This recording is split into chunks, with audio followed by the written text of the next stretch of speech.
Welcome to another episode of Touring the Episode 308. I am your host, Mike Patton, and on this episode, we're going to talk about the Titans versus the Minnesota Vikings. Yeah, yesterday, the Tennessee Titans took on the Minnesota Vikings from Nissan Field, and touring the AFC South was on hand to watch it. Now, the game did not go the way the Tennessee Titans would like. The Tennessee Titans lost 23-13 at home to the Minnesota Vikings.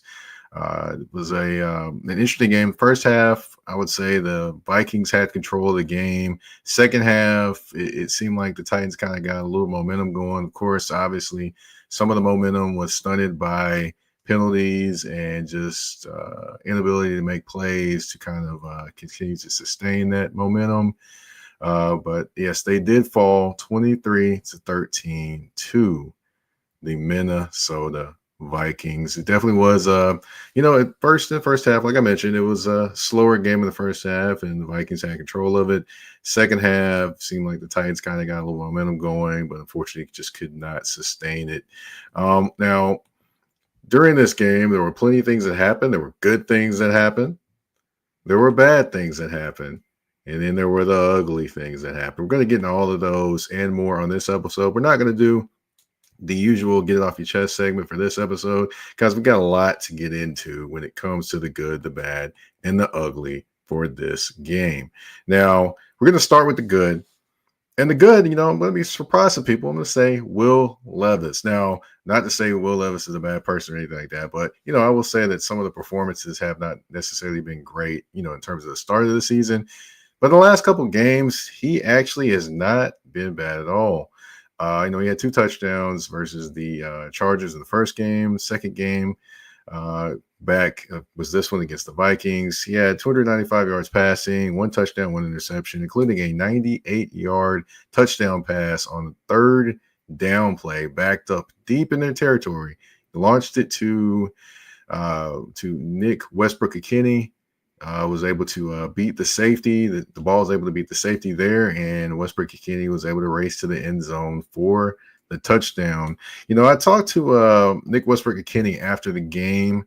Of course, I asked him about his touchdown, but I also asked him about, Will Levis as well. I'm going to give you a little bit of what he said about his touchdown. I did ask him if he actually looked up the scoreboard. For Titans fans that know, you remember the iconic play where Eddie George ran a long touchdown and he was looking at the scoreboard to see if he was going to get caught.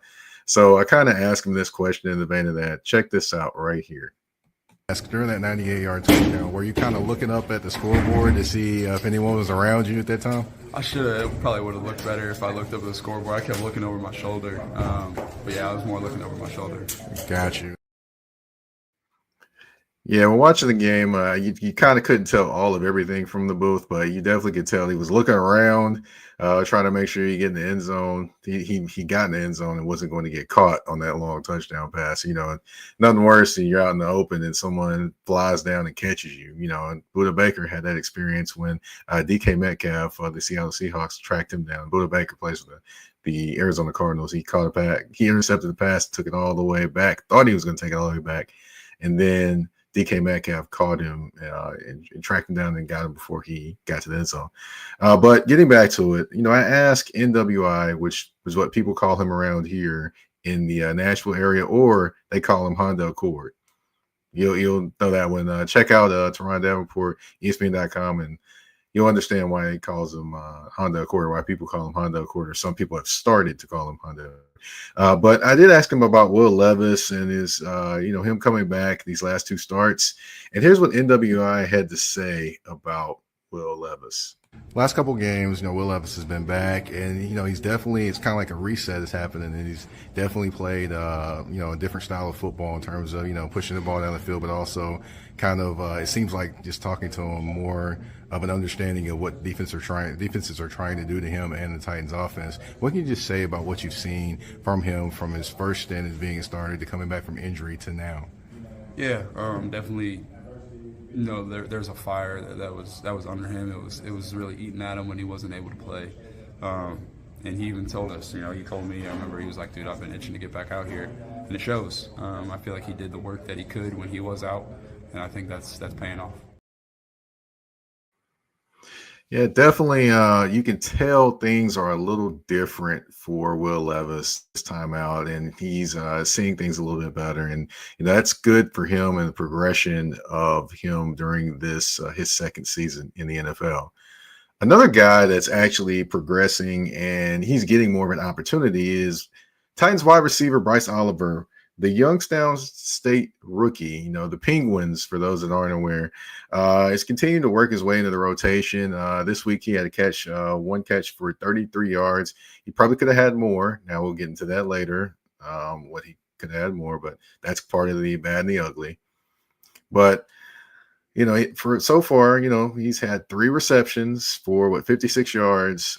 He's had 3 targets, so he's making the most of his opportunities. Kind of reminds some folks of when NWI was starting to come into the rotation for the Tennessee Titans, and how he kind of eventually became a guy that any quarterback that played the Titans would depend on.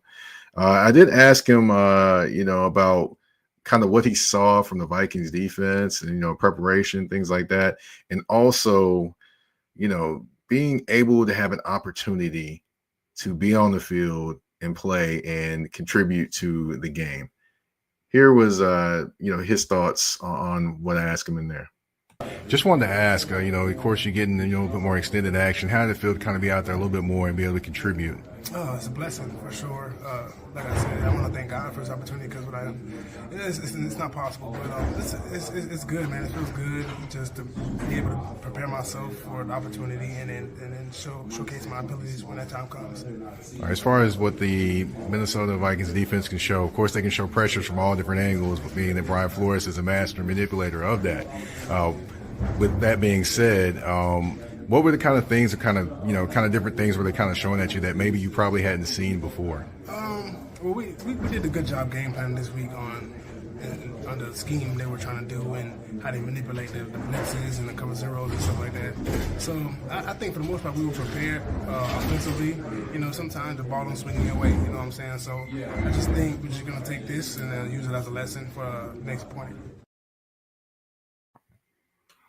All right, that was Bryce Oliver, Titans rookie wide receiver from Youngstown State. Now, he had opportunities in the preseason. He had opportunities to go other places and play and do different things, but he decided he wanted to stay here, part of the practice squad, and it's kind of moved his way up to where he currently is now. And, he looks to be a guy that can continue to contribute for the Tennessee Titans when given an opportunity and when his number is called.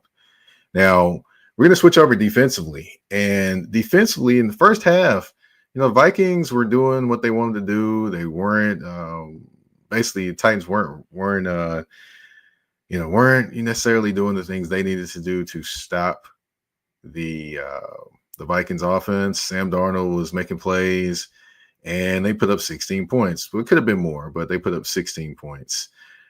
Then, of course, the second half comes. The Titans only give up 7 points in the second half, give themselves a chance. The defense gave the offense a chance to actually, stay in the game and to actually come back.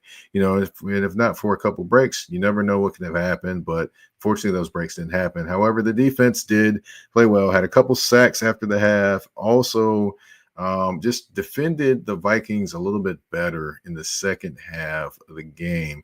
I talked to Titans cornerback Darrell Baker Jr. about that in terms of any adjustments potentially or anything like that. And, check out his answer. I thought maybe they made some adjustments or anything like that. But, according to him, not many, just going out and making things happen. Right, in the second half, they only scored 1 touchdown in the second half. So what adjustments do you think you all made to kind of, limit what the things they were doing? We ain't made no adjustments. We just did our job better than the first half. Pretty plain and simple. Did the job better in the second half. Hey, sometimes no adjustments need to be made. Sometimes you just need to look at yourself in the mirror and say, hey, I got to do better. And it appears the Titans defense did that in the second half. They tightened a few things up. That's no pun intended. But they also definitely were, making those plays when they got there. That's the one thing that was kind of avoiding them in the first half of the game. It seemed like they were right there to make plays and they would miss them, or Sam Darnold would escape, and then all of a sudden he's got to pass down the field, a guy that's open when it should have been a sack, or different things like that happened through the game. And I really have to commend them because there is some things that did go against them. We're going to get into that in the bad of the show. And they continued to fight, continued to play hard-nosed football, physical football, and continued to give themselves a chance to win the game.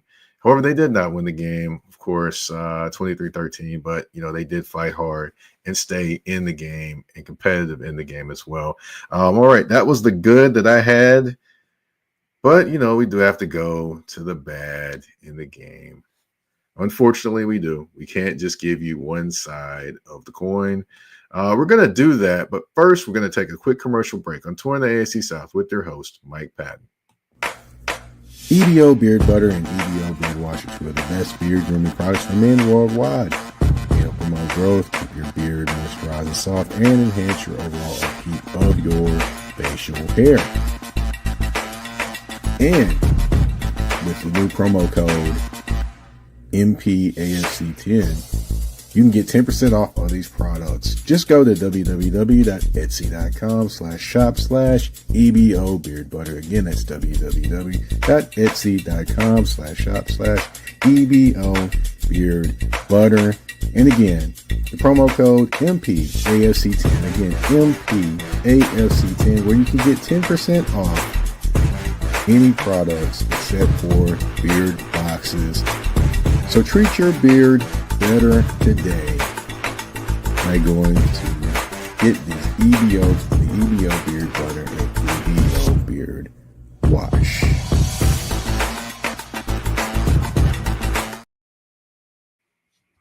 All right, and we are back on Touring the AFC South, episode 308, Titans versus Vikings recap. And like I mentioned before the break, we do have some bad that we have to talk about that happened in this game. And starting with the defense, they could not sack down Sam Darnold in the first half.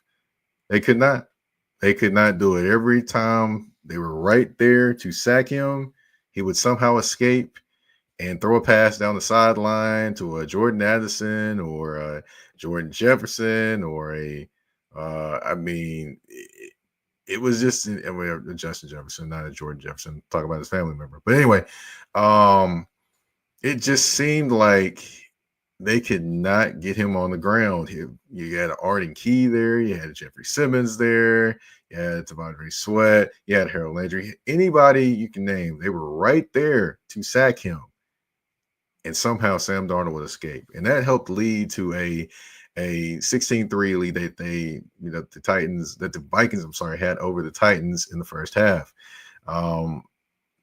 Definitely did a good job in the second half, kind of cleaning that up and, making sure to make those plays.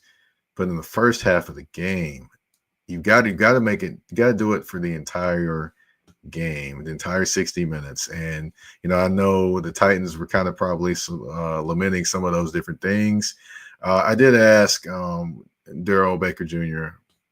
what the Titans defense could kind of take from this game. Here were some of his thoughts on that. Going forward with the way the defense is playing and things like that, what things can you take from this game to kind of build to the next game coming up? To build on the next game, we just gotta, honestly stop beating ourselves. All the penalties, that's what really hurt us. Let's get off the field. When the play, when it's time for a play to be made and your name is called, just make it. That's simply it. Yeah, he definitely talked about, play to be made and penalties, which we're going to get into some of these penalties later. I'm not one to really talk about penalties a lot, but you got to talk about it in this game. But, they did have some costly penalties that happened that could have got them off the field, as well as, finishing plays and things like that. And ultimately, you cannot win a game when you continually make plays that don't get you off the field as a defense. It just is what it is. And, got to learn moving forward. Now, offensively, I want to talk about the run game. And now I will mention we'll get into the penalties a little bit later in the show. For from a few different vantage points. But the running game for the Tennessee Titans has been kind of a little, it's been solid with Tony Pollard there. The last couple games, he's been doing his thing and he's been adjusting to what they are asking of him. But this game, the running game was non-existent. 19 total carries running the football for the Titans, 33 yards. Again, 19 carries, 33 yards. The Vikings defense was on them running the football. There were no gaps. There was no, space being created. And on a couple different runs, Tajay, who left the game injured, I believe he's in concussion protocol. He actually made one run. I mean, it was really, really, incredible how many people he made miss and what he made happen, but it was only for like 2 or 3 yards. He had some runs that he lost yards on too, but there wasn't a lot of gaps in the Vikings defense to run the football.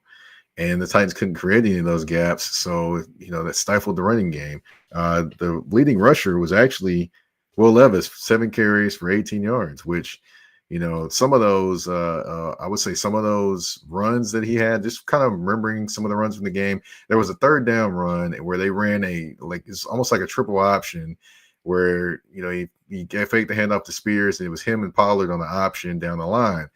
Now, the defensive end committed to Will Levis, but he still kept the ball. He got the 1st down, but it's only it's only a couple yards. But if he pitches that ball, there's no one on Tony Pollard. Tony Pollard could probably still been running. So that was one thing. And then another time he kept the football when he probably should have gave it. And, the defensive end met him right there. Some people were talking about where was the blocking on that play, but actually on any type of option play, the defensive end is the one that's being optioned. So there you go. And yeah. And then, that was pretty bad in terms of, you're not getting the running game. And kind of you had to depend more on the passing game throughout the entirety of the game. And of course, talk about the penalties. Now we're going to talk about the ugly of the penalties. That I have not forgot about that. But there just were some penalties that you just shook your head at. 13 penalties, 91 yards. Like I mentioned, there was a questionable one. We're going to talk about that. But you cannot have that many penalties and win a game. You cannot be that penalized and consistently win. It just is not possible. The Vikings on the other side had 3 penalties for 35 yards. So they weren't penalized very much at all. The cleaner team won the game. That's just how it goes, and that's how the cookie crumbles sometimes in a football game. So, gotta pay attention to the details, gotta do the things right as best as possible and go from there. And unfortunately, it just did not happen for the Tennessee Titans when it came to penalties. But, of course, we're going to talk about some more of these penalties. That's going to be part of the ugly segment on Touring the AFC South. We're going to talk about those when we come back from the commercial break. A shift. A shift is something that happens and changes the dynamics. And that's what happened when Garrett Logistics was born. After 10 years as a sales pro in the logistics world of sporting goods, John Garrett decided to pivot to the world of freight and start a brokerage. So you're saying to yourself, why trust Garrett Logistics? Well, Garrett Logistics helps shippers improve overall workflow, along with increased on-time pickup and delivery percentages. Last-minute loads, multi-drop pickups, and more are part of the services with Garrett Logistics. They're available Monday through Friday, 7 a.m. to 6 p.m., and Saturday, 8 a.m. to 12 p.m., all times Central Standard Time. So give them a ring at 615-400-8484. That's 615-400-8484, or you can email them at john@garrettlogistics.co or visit their website at garrettlogistics.co. Garrett Logistics, where the motto is, it's not just freight to us, it's your business.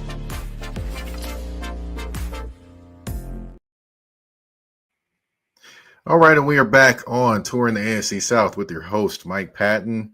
And like I mentioned before the break, we're going to get to the ugly of this game, and unfortunately, it has to involve the officials. Now, the officiating wasn't great. And I, for one, never really use any officiating as an excuse for why a team loses the game, because the feeling I have is if a team is good, despite what any calls may not go their way, they will find a way to win the game. This game had a couple calls, a couple things that definitely struck the ire of not only media but fans in the seats as well. We're going to start off with the 4th and goal play. Now the Vikings were kind of marching in the score, but the Titans defense stood up on the goal line, having a goal line stand. And on 4th and goal, Sam Darnold threw the ball to Jordan Addison. Now the pass was broken up by Titans defenders, including Mike Brown, who hit Jordan Addison with the shoulder in his chest and broke up the ball. Now, broke up the pass, I should say. Now, a flag came out, and of course, they called him for unsportsmanlike conduct. And at that point, Brian Callahan was irate. I mean, he was having to be held back by coaches on the sideline from going out in the field and absolutely losing his mind. Now, that ended up giving the Vikings a first down. Sam Darnold, quarterback sneak, touchdown. They missed the extra point, which leads to it being 16-3. Clearly with the hit, he hit him with his shoulder, not his helmet. He did everything that you ask for with a rule book. However, it was still deemed a penalty. There is no review of an unsportsmanlike conduct. We did ask, I would say Jim White from Titans.com did ask Titans head coach Brian Callahan about that play. And here were Brian Callahan's thoughts on that penalty, as well as, the right for players to be, I guess, upset with that penalty as well. On the play, I saw a hit that was level with the shoulder pass to the body. That's what I saw. How do you keep guys from getting frustrated when dealing with some of that today? You had a touchdown there, and then had another one. I mean, they have every right to be frustrated, and they should be. That says it all. I mean, you could tell his sense of frustration, and in watching the game, you could see the sense of frustration from the players as well. I did get to ask, I believe I got to ask Daryl Baker about that. But, of course, he said you got to move forward and keep going on. It is what it is. And, he did, the defense has to, take that in stride and just keep going. Unfortunately, it did go against them. It was a bad call. And, fortunately, it did lead to points in this game. Another interesting set of calls was against Titans right tackle Isaiah Prince. Now, he had 3 illegal formation penalties. Now, let me just break it down.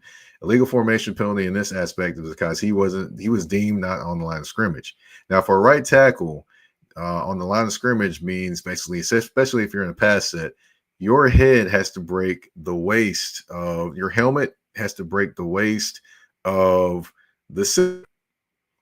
And it was deemed by officials that he didn't on 3 plays. Now, on one of these plays, it was a long touchdown pass from Will Levis to Calvin Ridley, who would have brought the Titans within 3 points at in the second half of the game. So the Titans would have been right there in the game. Unfortunately, it was deemed illegal formation. Of course, fans were not happy. Of course, media members were not happy in terms of watching it, trying to understand it too. However, we did talk to Brian Callahan about that after the game. And ESPN.com's posed that question to kind of get a little bit more insight in regards to what happened there. Here's what Brian Callahan had to say. There were 3 illegal formations called. in that situation with Isaiah Prince, aren't there supposed to be warnings first and then it's called, or how does that work? I don't know, you guys can ask him. Did you try to correct something with him after the first? Yeah, I sure did. And do you feel like he responded to what you asked him to do? I would hope so. Now, that second voice you hear was Paul Kowarski, and he actually, asked the follow-up questions in regards to everything there. From what I understand, from what J.C. Latham mentioned, is that they had got a warning about illegal formation earlier in the game. Well, I think beginning of the game or something of that aspect as well. Isaiah Prince wasn't actually in the game earlier in the game. It was actually Nicholas Petit-Frere. Well, Petit-Frere was replaced by Isaiah Prince. Hence, the illegal formations, things like that. That happened. Then you saw Nicholas Petit-Frere come in later in the game after, I believe, the third one. And, of course, you saw him looking at the referee and motioning his right hand towards the referee to make sure he was on the line of scrimmage. It's unfortunate that happened. Wow, that's all I can say about that. I usually think of wide receivers being the ones to check with referees to make sure they're on the line of scrimmage, but not offensive tackles, which I understand why offensive tackles have to check that because, of course, they're trying to get in the best position as possible to block edge rushers coming off that edge right there and protect quarterbacks. So I understand why they could be sitting back further. But, yeah, that's definitely something that was disappointing, especially for the Titans, because there's big plays that happen every single time that Isaiah Prince was called for illegal formation. Got to clean those things up. I will say it was interesting that they were warned about that earlier in the game per J.C. Latham. But, wow, that's all I could say about those calls. I mean, it took away a lot of big plays, including a touchdown that could have brought the Titans within 3 points late in the game as well, and could have potentially gave them a chance to win the game as well. But it is what it is, and it happened. And lastly, the bad is Jake Gibbens. Jake Gibbens was running to the football and make a play. Him and Jeffrey Simmons, and he stayed down on the ground. Jeffrey Simmons, we thought he was hurt, but because he was putting his hands on top of his head, but he wasn't hurt. He was hurt because of what happened to his teammate. There was an ankle injury to Jack Gibbens, linebacker Jack Gibbens, the ankle or leg area. They had to put an air cast on it, and they carted him off the field. He did not come back to play, and the way things were talked about from Brian Callahan, it sounds like he's done for the season. So I hate to hear that for Jack Gibbens, who stepped back into the starting role after Ernest Jones IV was traded to the Seattle Seahawks for Jerome Baker and a pick. And, I hate to hear that from him. So that's the good, the bad, and the ugly from the Titans versus Vikings game. Titans lose 23-13. Thank you all for tuning into this episode. My name is Mike Patton. I am the host of Touring the AFC South. You can find Touring the AFC South on all listening platforms, whether it be Spotify, Apple Podcasts, iHeartRadio, Amazon Music, you name it, we are there. We are also on YouTube at the Mike Patton Network. Go ahead and subscribe. On YouTube, click the bell so you can get every notification when any new videos or shows drop. Also on any of the other platforms, Spotify, Apple Podcasts, iHeartRadio, Amazon Music, go ahead and rate the show there. And also, hey, drop a comment, drop anything you like, and share the show. As far as me, you can follow me on Twitter at MikePatton82. That's MikePatton 82 on the artist known as Twitter, Word to Prince. You can find me on Instagram and Threads at that's THA and THE _general_MP. Touring the AFC South. Also, you can also find me in terms of you can also find me on Blue Sky as well, which I am on there as well at same thing as usual, Mike Patton 82. I want to thank you all for tuning in to this episode of Touring the AFC South. We're out. Peace.